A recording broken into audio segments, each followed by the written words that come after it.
All right, folks, I am Tom Downey. That is Jimmy Crowther. Let's recap really what has happened in the early hours here of NBA free agency. We'll walk you through the signings, some of the top deals as well. We'll break all of those down for you guys here.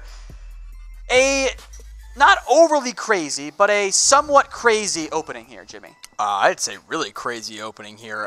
It could have been crazier, is what I should say. Yeah, I think the crazy part is the fact that it happened so fast. Like everything just, opened up right away. I think before we boom, and then like one. Yeah, I mean, before we even got started, Kevin Durant and Kyrie Irving were basically going along, and then more things started to happen as we went on. All right, so here are the expected deals. Again, nothing can be officially signed for a few days. These are all verbally agreed to deals. Kevin Durant, again, the Klay Thompson one hasn't happened yet, so we think it'll happen, but it hasn't been verbally agreed to yet. Kyrie Irving, Kemba Walker, and Vucevic also included there. Yeah, so basically, in all reality, 4 of those 5 are like done deals. Klay Thompson, we haven't really heard anything for sure, but 5 years, $190, he is expected to get that max offer from Golden State, and if he turns it down, he's kind of crazy, honestly. Yeah, we think that one will happen. It just hasn't officially happened yet. Irving, Walker, Vucevic, those one have long been expected there. DeAndre Jordan, he's signing with the Brooklyn Nets as well. That was a big pickup for Brooklyn, so they get a big 3 of Jordan. Not a true big 3. Yeah. They get a big 3 2 signing plus bench of Jordan, Kyrie, and Kevin Durant. Kristaps, of course, re-ups with the Dallas Mavericks. So too does Dwight Powell. Harrison Barnes sticks with the Kings. And Jonas Valanciunas sticks with the Memphis Grizzlies. So a lot of re-signings on that particular page. Yeah, this page is mainly just guys that went back to their original teams. Jordan going to Brooklyn was all about having a backup center there. Kristaps Porzingis in Dallas was kind of expected, and he wasn't going to turn down a 5-year deal coming off an ACL injury. Harrison Barnes to Sacramento, good having the veteran presence there for the Kings. Jonas Valanciunas, we both agree, is an underrated signing for the Memphis Grizzlies. And then Dwight Powell is getting an extension. He wasn't technically a free agent, but he could have been, but they extend him 3 years, $33 million. All right, Derrick Rose to the Pistons on a 2-year, $15 million deal. That is the mid-level. Brook Lopez re-ups with the Bucks, 4 years, $52. Garrett Temple also going to the Nets. Middleton re-signs with the Bucks, and Rudy Gay re-signs with the Spurs. Yeah, all of these were, I think the 2 biggest ones here were actually both the Bucks players. Brook Lopez going back in Sacramento going back to Milwaukee, is huge. He is a anchor for their defense and a core piece of their offense as a stretch 5. And Middleton is the only other All-Star alongside Giannis Antetokounmpo, and that's why you had to pay 5 years, $178 million for him. All right, one of the head scratchers today. Terry Rozier goes to the Charlotte Hornets on a 3-year, $58 million deal. What? Hated it. I just don't understand it. Yeah, hated that one. JJ Redick to the Pelicans, I think, was a really good quality signing for them. 2 years, $26.5 million. Another head scratcher for me was Thaddeus Young to the Chicago Bulls at 3 years, $41 million. I think he could have gotten picked up by a playoff contending team, and instead he goes to a team where I don't really know where he fits in. Then Gerald Green goes back to the Houston Rockets for a minimum deal we would expect. And Terrence Ross remains in Orlando. He's a great off-the-bench three-point sniper for them. And note here on Terrence Ross, because the Orlando Magic re-signed him, because they re-signed Nikola Vucevic, and because they added Al-Farouq Aminu, who we'll get to here in just a second, to answer your question, Casey Wood, the Magic are pretty much done in making moves. Now, maybe there could be a trade. I don't know who actually makes sense for them at that point. In reality, there isn't going to be a new point guard. It'll be DJ Augustin and hopefully Markelle Fultz next year for the Magic at the point guard spot. But I love what the Magic did today. I think they're absolute winners so far in this free agency. Terrence Ross keeping Vucevic and then going out and getting a guy like Al-Farouq Aminu. Huge. Good stuff there by the Magic. Let's move into some other expected deals here. Nicolo Melli going over to the Pelicans. That's going to be a 2-year deal. Money not yet known. Trevor Ariza to the Kings, along with Dwayne Dedmon, as the Kings try to compete this year and make the playoffs. Then Daniel House sticking with the Houston Rockets as well. Yeah, I didn't like the Ariza signing to Sacramento. The Dedmon signing was kind of like a man whatever. And the Aminu one is the one that sticks out to me the most on this list. I think that was a huge win for the Magic to get him for what appears to be an exception. All right, Ricky Rubio had long been linked to the Indiana Pacers, but instead He goes to the Phoenix Suns on a 3-year, $51 million deal, in large part because the Pacers made a deal to bring in Malcolm Brogdon while signing Jeremy Lamb, and they also lost Bojan Bogdanovic to the Utah. Those 4 deals kind of just came in all at once today because they're all kind of interconnected. Yeah, I loved Jeremy Lamb and Brogdon and Thomas Bryant. I did not love Bogdanovic to the Jazz. You worry about the fit, not the player. I worry about the fit there. I do think he's a quality player. And then I don't love Rubio in Phoenix, just as a veteran going to the such a young team. But Lamb as an off-the-bench option for Indiana is a great pickup, and Brogdon as your next starting point guard, that's a steal to me. All right, some other expected deals here. Damian Lillard, this will not take effect for 2 more years. He did get a supermax extension, 4 years, $96 million. Rodney Hood also re-upped with the Portland Trail Blazers. And then over in Philadelphia, Jimmy, Tobias Harris gets a max deal, and they also bring back Mike Scott. Yeah, big time for the Philadelphia 76ers to continue to keep their core together with Tobias Harris. Now the big question mark comes with what they do with Jimmy Butler and where he decides he wants to go. In addition to Rudy Gay, the Spurs also signed DeMarre Carroll today. I think that was a very me. Underrated pickup for the San Antonio Spurs. I think he's going to be a solid player. I think in the right situation, he can be a really good contributor for a playoff team. And then 3 of the newest deals. Nerlens Noel back with the Thunder. We don't yet know what the money ends up being there. Julius Randle has signed a 3-year, $63 million deal. And then George Hill to the Milwaukee Bucks as well, Jimmy. Yeah, I love, wow, you can tell that I love it. I just said it 3 times. I love the idea that George Hill stays with Milwaukee because they had to keep their guys together and they couldn't sign anybody else. I love Julius Randle as a player. That contract is a little bit insane to me at $21 million. Didn't think he'd be getting that much, but New York had to pay somebody. And then Noel, I would assume the minimum goes back to Oklahoma City. All right, folks, so who are the 3 biggest winners so far in NBA free agency? Let us know in the comments section. We'll get to our list here in a little bit. I do think, though, regardless, Jimmy, the most obvious winner today by far, the Brooklyn Nets. Not even close. It's not even competition. Can make the argument later on what happens down the road, but Brooklyn is the absolute winner of the first day. All right, folks, give us your 3 biggest winners, and then we'll give you a bonus 4th as well. Of course, Brooklyn Nets, the obvious one. You and I both in agreement on the Indiana Pacers. Love what the Pacers did with Brogdon. Love what they did with Jeremy Lamb. Replacing both of them, or replacing Bojan Bogdanovic with basically both of them is great. I know they lost Thaddeus Young, but nobody's really that worried about it because you already have Sabonis, Turner, and Goga Bitadze all to play big roles. The Orlando Magic, I think we're both in agreement there as well, by the way. Yep. Again, Terrence Ross bringing back Vucevic for less than what I thought he would get, and then adding Al-Farouq Aminu for a bench role is pretty sneaky good. And this could very much change. I do like the Sixers so far. I like bringing Tobias Harris in on that max deal. Of course, if they lose Jimmy Butler, this could all change in a big way. There are a lot of question marks still surrounding the Philadelphia 76ers, but day one, they did pretty well. Let's recap here. The Nets, a little bit more in depth overall. Here are all of their moves. Kevin Durant, Kyrie Irving, they come in on 4-year big money deals. DeAndre Jordan, we don't know his money. Garrett Temple, which is not going to be mentioned much, but I like that move a lot, actually. Yeah, I think you like it a little bit more than I do. I like Temple. I think it's, he's a nice 7th, 8th guy. Yeah, sure. I think it's just a solid depth move. And then make note here of D'Angelo Russell. They're also going to renounce his rights. That's not a surprise there.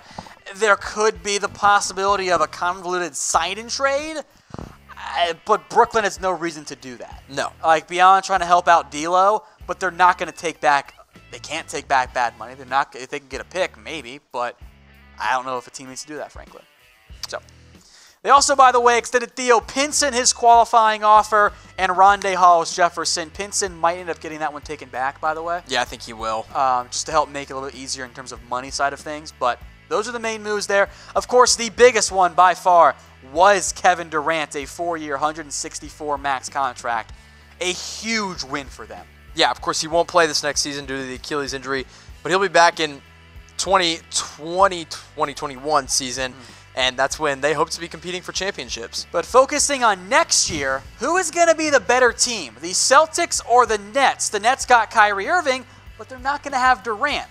The Celtics got Kemba Walker, but we don't know what's going to happen with Al Horford and what else they do in terms of finding a center. So big question marks there. I'm going to lean Nets for next season. But in the long term, well, actually, I take that back. I'm just going to say Nets flat out until if the Celtics get Al Horford back, I think the Celtics will be better for next year without Kevin Durant actually playing. All right, folks, get to the Indiana Pacers here. Malcolm Brogdon, a 4-year, $85 million deal. They also bring in Jeremy Lamb. Two great pickups there. Yeah. Brogdon's in there. He can play point guard right away. And then Jeremy Lamb is an incredible pickup to bolster your bench, especially with guys like Tyreek Evans off the team. And then now Bojan Bogdanovic is leaving. But, I mean, this Brogdon pickup was incredible for the Indiana Pacers. Yeah, Brogdon comes in on a sign-and-trade. They give up a future first and 2 future seconds. The money does end up working out in the end. I was kind of surprised they managed to pull it off, but I think they're actually bringing in Jeremy Lamb on the mid-level. Okay. Not using their cap space. So that surprises me that he took. I thought he was going to get more than that. It's about $10 million. I thought he could have approached 12, frankly. Yeah, I thought so too. I thought that could have been the case. In the end, it does not happen there. Future first, or next year's first and 2 future second rounders. I will give the Bucks credit though for getting something back for Brogdon when they could have just lost him for nothing, frankly. Definitely important because he's an important part of their core, but they get draft picks in return, and that's kind of what gets him to officially go to the Indiana Pacers. And look, Lamb under the radar had 15 points per game last year for the Hornets. Yeah, I think the reason it's so under the radar is because the Hornets were so poor outside of Kemba Walker. Good pickup, again, off the bench, 6-man type role, maybe a 6-man of the year candidate next season if he's coming off the bench. Again, so the Pacers there, they are a winner in NBA free agency. For now, we will give the Sixers a winning bid as well. Tobias Harris, they bring him back on a max contract. I think that was the right decision. I know it's expensive, but you just traded for him. You couldn't lose him for nothing. That would have been a disaster for the Sixers. And Mike Scott is, okay, cool, whatever. Like, that doesn't really matter too much in the end there. Yeah, both those players were good role players for him last season. Well, Mike Scott was a good role player for him last season, and Tobias Harris is a main piece of their offense, main piece of their starting five. Yeah, averaging 20 points per game. Heck, that could go up. If Jimmy Butler's not back next year, that 20 points per game could definitely go up for Tobias Harris. Somebody was going to give him a max. Someone was. Or close to it. Or close to it, and Philadelphia just said, hey, let's just get her done. And look, in the end, the $5 million, $10 million difference wouldn't have mattered for Philadelphia. The last thing you want to do is offend him like they might have offended Jimmy Butler by not offering a full-on max contract. Right. Move then to the Orlando Magic. Al-Farouq Amino, he comes in.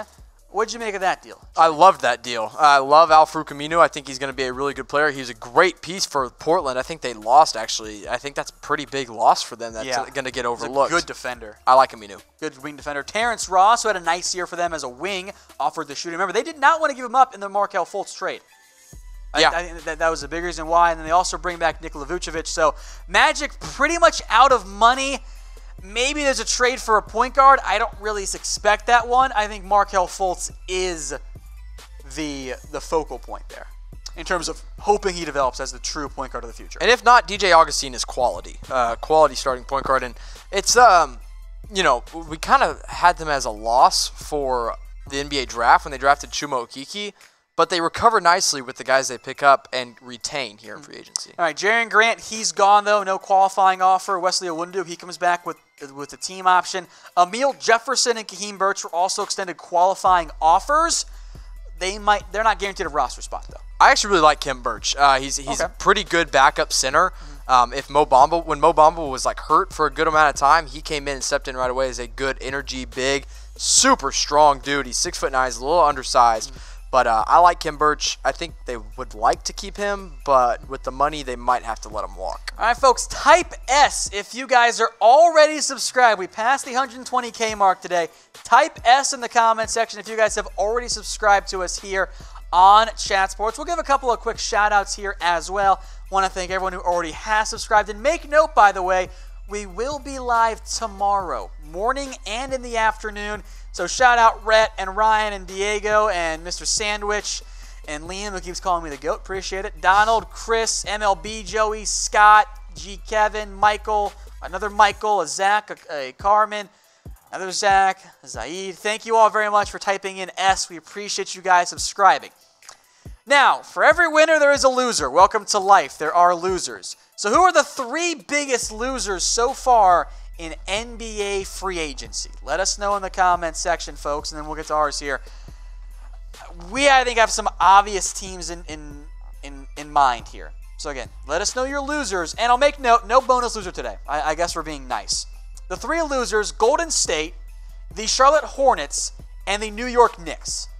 I think those make sense. Yeah, they're pretty obvious. And, you know, a team that we haven't talked about as a loser potentially could be the Los Angeles Lakers, just because they simply haven't. It's too early for me. I know it is. It definitely is, because they haven't lost anybody. Well, you know, they don't have anybody to lose, but they also haven't gained anybody, so I guess they're kind of neutral for now. But these 3 clear-cut losers on day 1. All right, the Warriors are a loser because they lost Kevin Durant. Yep, that's really it. That's like, and I know they're like, oh, it's still Golden State, they're fine.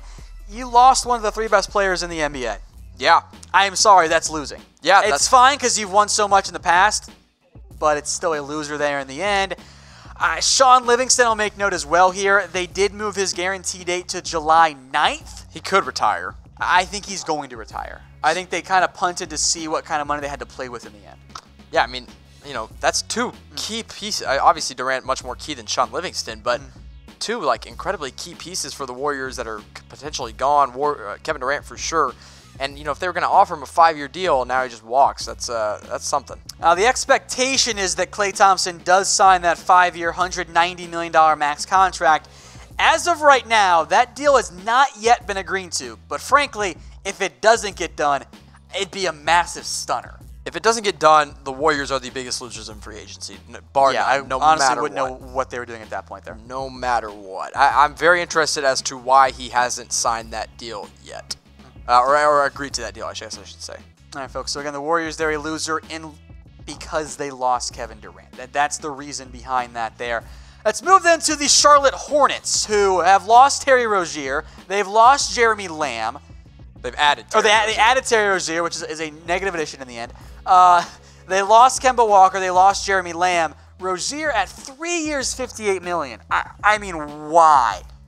I wouldn't have called them a loser if they just straight up lost Kemba. I think adding Rozier at 3 years, $58 million is absolutely ridiculous. He never would have gotten that money anywhere else. I don't care. You know, this was a panic signing for no reason. Horrible, horrible, horrible, horrible, horrible deal. It doesn't even make you competitive, but it's like you want to be competitive. I didn't understand it one bit. You throw almost $20 million per year at Terry Rozier. I don't know what the end game is. Your ceiling is an 8 seed. Unless PJ Washington or Malik Monk suddenly drastically emerge, and if so, you would have been better off thinking anyway, frankly. Yeah, I think they should have just started Devontae Graham and signed someone to a 1-year deal. Literally anything but this. Yeah. And, even signed Rozier to a 1-year deal. You should have signed Shane Larkin, who dominated overseas again. Ugh, I can't stand Shane Larkin. That's my dude. By the way, Michael Kidd-Gilchrist opted into his deal. They're keeping Willie Hernan-Gomez, and Frank Kaminsky is likely gone. Yeah, I mean, I'm not sure any of those players really matter.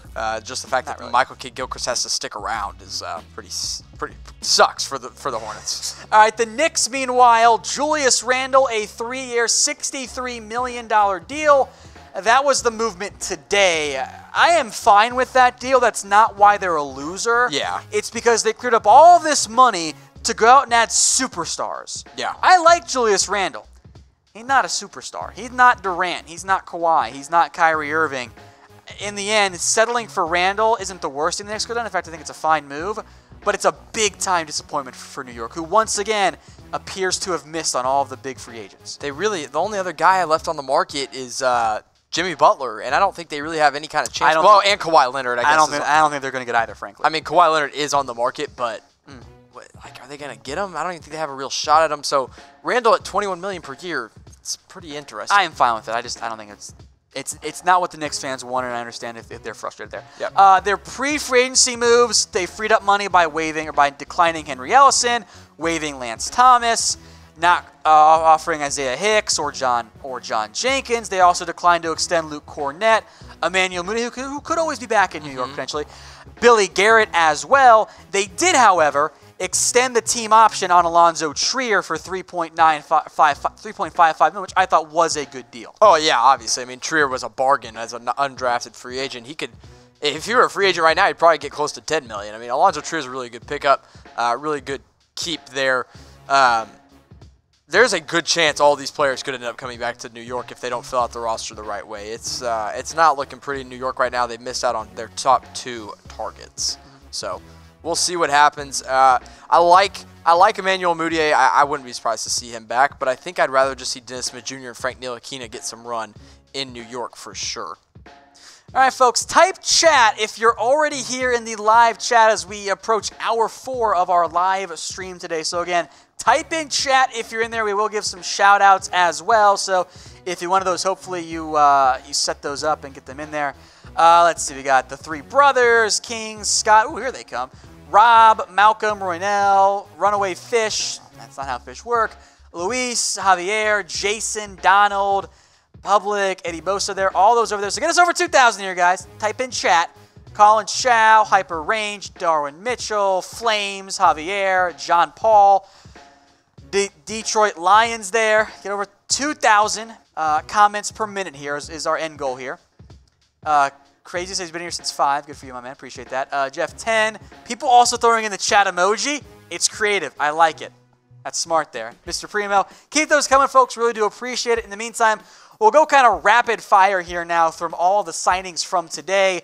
DeAndre Jordan to the Brooklyn Nets. That one was kind of not a huge surprise once they got Durant. That kind of seemed like a package deal in the end. Yeah, we'll see what kind of money he gets. That's the only question really left with DeAndre Jordan. All right, so Jordan goes to the Brooklyn Nets there. Kristaps Porzingis, he re-ups with the Dallas Mavs. That one won't be officially signed till later, but it is a agreed-to deal there. Yeah, definitely overlooked, but 5 years, $158 million, that's big time for the Mavericks and Porzingis. All right, Kemba goes to the Boston Celtics. That one had been expected. 4 years, $145 million on that one. That one, again, not a huge surprise there in the end for the Boston Celtics. Harrison Barnes goes to the Kings. 4 years, $85 million.